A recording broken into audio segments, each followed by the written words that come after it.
Welcome back to Adam Drives LA, where I drive the coolest cars on LA's most iconic roads. Today, we're on beautiful Mulholland Drive, and I have with me the brand new 2022 Nissan Frontier. Now, this is a truck that has not been redesigned for like 10-15 years, so it's about time. It's totally needed.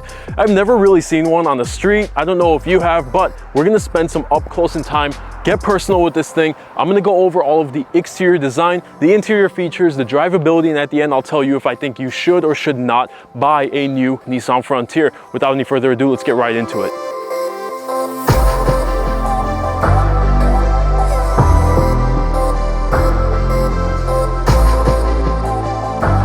I think the best place to start will be under the hood. So let's open this. Now, the first thing I noticed as soon as I opened this, it is gonna be kind of tough for someone who's a little bit taller to get in here and work on this engine. I don't know if it's the angle there, but I feel like the hood's just not opening enough and the engine is pretty far away. So first thing I noticed immediately, but we do have a 3.8 V6 that makes about 310 horsepower. We'll get more into the engine once we start driving this thing.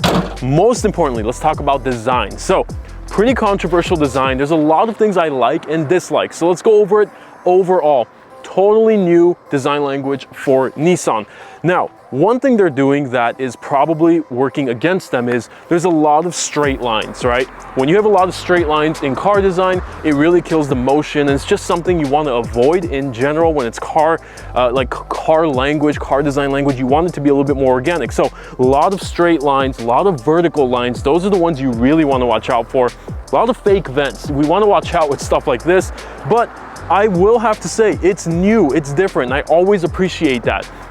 As we go around the side again, you're gonna see a lot of straight lines. Now the main cabin area seems unchanged. It seems like every pickup truck you've ever seen has looked like this. That cabin is really boring. This paint scheme here is just really kind of noticeable that it's it just wasn't finished very well. So I don't like that. I almost wish they just left it the way it was because it draws your attention to it and you kind of see how like last minute it looked. Let's move over to like the rear bed.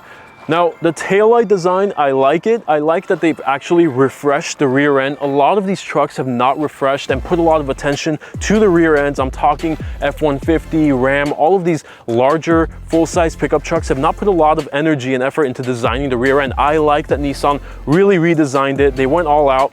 You still have a lot of these weird giant gaps with kind of sharp edges, which is something you're used to seeing on older trucks. I'll show you how this bed opens here. Again, everything, it sounds really mechanic. Hear that when I open it. I mean, very kind of hollow. Here you have these flimsy kind of weird cables. So you pull one, folds over, pull, folds over, and you have straps over here. So pretty simple. I like the way that works. It feels rugged and sturdy enough when it's closed. You don't hear it bouncing. So I like all of that. Now let's talk overall impressions of this truck's design.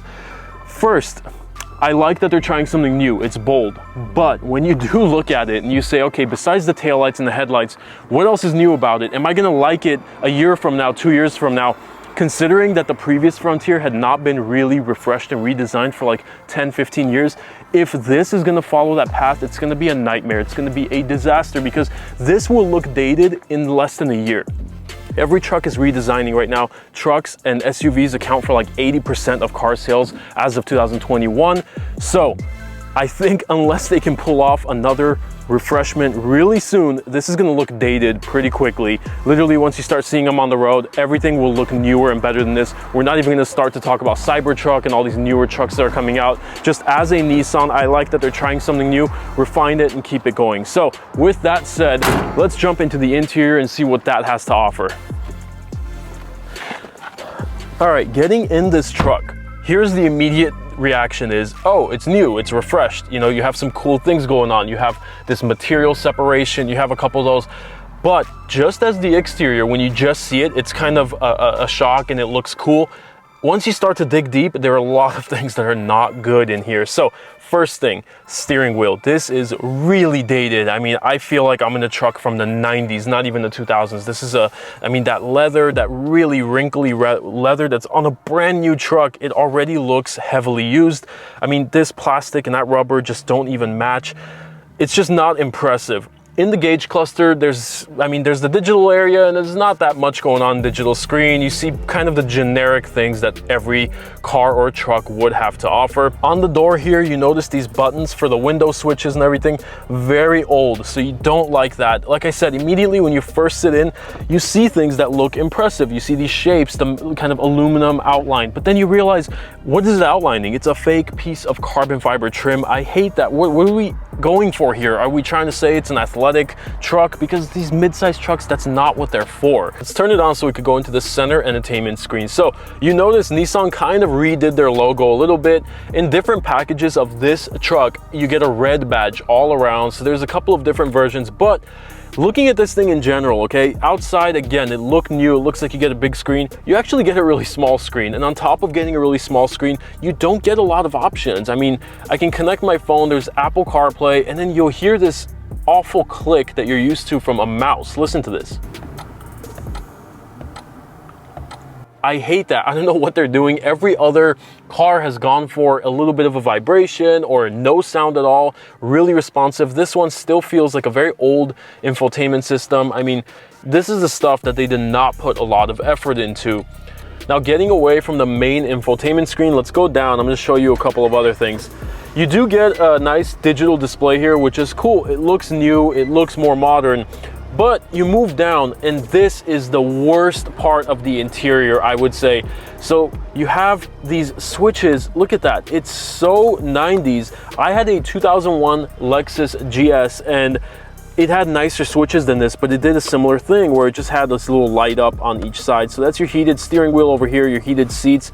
Good features to have, but God, they could not have made this thing look more dated. Speaking of dated, look, this really tall shifter that Nissan has actually gone away from in their newer trucks, their newer cars. The Pathfinder, it has a really nice low kind of Audi style shift knob, but this thing is just awful. It's got to go. And if it's here for the next 10-15 years, Nissan's in big trouble. But yeah, generally pretty simple interior. You have a pretty big deep storage spot here. The seats have this cool pattern on it. They're cloth seats. I assume they're pretty durable. So let's get into the rear and talk about the rear seats. Getting into the rear is a little bit of a challenge for someone like me, a little bit taller, very little leg room. So extremely cramped back here. And the reason is these seats, I mean, it is so upright, it's uncomfortable. I mean, I can't imagine being on a long drive with this thing. The front seat is exactly where I would have had it. Someone like me will sit comfortably, meaning the people back here will have to either be short or uncomfortable. But a couple of features here, you have your USB, your USB-C, and a household style charger. Very cool for people to plug in their laptop on a road trip. You can do all kinds of things. Again, you have that cool pattern. Dropping this down, I mean, look how bulky and odd that is. It's not sunk into the material. It doesn't look like effort was put into it. It looks like they just had this big piece laying around and they slapped on this thick, heavy, kind of odd plastic piece. So a lot of the features here just seem really unfinished. Like I said, that's a theme for this truck. From the outside, from the greater picture, it looks good, but then you get into the detail and it's just a lot of things are kind of sloppy. So maybe driving this thing will change our mind about all of that. So let's get into the drive. Now, before we get into the drive, I just noticed while opening this door, another odd thing. Show that panel, the fake carbon fiber that I mentioned up front. Look at this, it's black plastic, really cheap. Show the front one. What is the deal with that? Why could they not have put just a little bit more effort to make this thing match? This is what I'm talking about.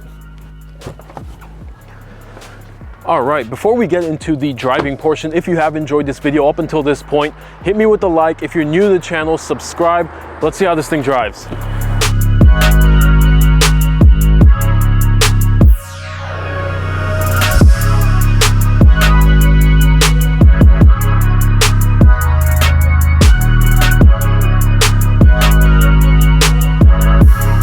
All right, as we get into the drive, check it out. When I go into reverse, look at the quality of that camera. It is pretty bad. And you think for 2022, I mean, any model is better than this. Like, you'll get into a Civic, a base model, anything that has a rear view camera. This might be the worst I have seen, and this is on a newer model. That I can't believe. So let's get into driving this thing. It is a four-wheel drive. Getting out of here should be easy. Okay. So like I said, 3.8 V6 making about 310 horsepower. Let's feel it. First thing, I have driven this and I've already kind of floored it a few times. It doesn't feel like 310 horsepower, it doesn't feel very fast, but I will tell you, it is the most powerful mid-size truck you can get in its base form. Now what I mean is this has an MSRP of about $28,000. Now all of its competitors that are around that price range will be the Toyota Tacoma, your Chevy Colorado, and your Ford Ranger. This will be the most powerful in its base form. The Tacoma, for example, comes with a 4-cylinder in its base form with a little bit less horsepower. So you have that going for it with the Nissan Frontier. Driving it, it feels very mechanical, right? This is still very much a pickup truck feeling truck. What I mean by that is I've spent a lot of time in like a nice F-150, the Platinum I reviewed the Ram 1500, and I know it's not fair to compare to these full-size trucks, but the point I'm trying to make if you're expecting a nicer, kind of softer, luxurious, refined truck, this is not it. This feels very mechanical. Even when you floor it, the sound of the engine, again, it does not feel as refined as something like a Tacoma, which I've driven in the 4-cylinder especially, or the Ranger that has the turbo 4-cylinder. Feels powerful, sounds good, very clean, very refined. This kind of like the engine feels the way the steering wheel looks. It's like very wrinkly and very kind of dated already. Another thing with kind of the seating position and how this truck, I guess, is designed with those straight lines, like I feel like looking out into the hood, it almost looks like the hood is pointing up, right? And I'm going downhill, but the hood is just so flat. If you can show that, it's just like, it doesn't feel like, you know, not a sport car. Of course, that's not what we're going for here, but any other truck, anything I've driven kind of tapers down. This has that straight 90-degree up and down. I mean, my seating position is like 90 degrees. Everything is just very rigid. The way it drives is rigid, the powertrain is rigid, nothing feels modern. Although again, from the exterior and the interior, you kind of first glance, everything looks new, it looks kind of modern, but when you break it down, it's actually pretty dated already. So another thing, the turning radius in general, I know on mid-size trucks they're not supposed to be that great, but it's pretty bad on this one. Again, here's like almost a selling point, which I think is a bad thing, but a lot of these mid-size pickup truck buyers like. This feels very mechanical, right? That would sound like a bad thing, but there are a lot of pickup truck buyers who don't want a refined truck. They want a truck that is gonna cost them less than 30K, which this does. They want a truck that feels like a truck, which this does. And they want a truck that's capable of doing everything a mid-size truck can do, which this can. So in that sense, like this, it can be kind of described as an overall great mid-size truck with a lot to offer, especially with a newer, more modern design than a lot of its competitors. All right, this looks like a good time and a good place to pull over, give you my final thoughts, whether I think you should or should not buy the 2022 Nissan Frontier. All right, here are my final thoughts on the Nissan Frontier. I think this truck offers everything that a mid-size truck should, and it does it at a reasonable price. You can get this for around $28,000 all the way up past $40,000, $45,000. So is it generally considered a good buy or not? Here are my thoughts. There are some things I like about this truck. There are more things that I dislike about it. The overall word that describes everything about the new Nissan Frontier is uneventful. The design is uneventful. It's there, it's new, yes, but is it really something to be excited about? I don't think so. The interior is new for Nissan, but it's old for the rest of the world. So I generally will say do not get this one if you're looking for a mid-size truck. I think the Ranger, I think the Colorado and the Tacoma will probably be a better bet in almost every category, unless you just for some reason have found something you love about the Frontier that I did not pick up. So if there is something you love about this that I didn't catch, make sure to hit me in the comments, let me know what I missed. Other than that, I think that wraps up this review. Thank you so much for watching. I will see you in the next car.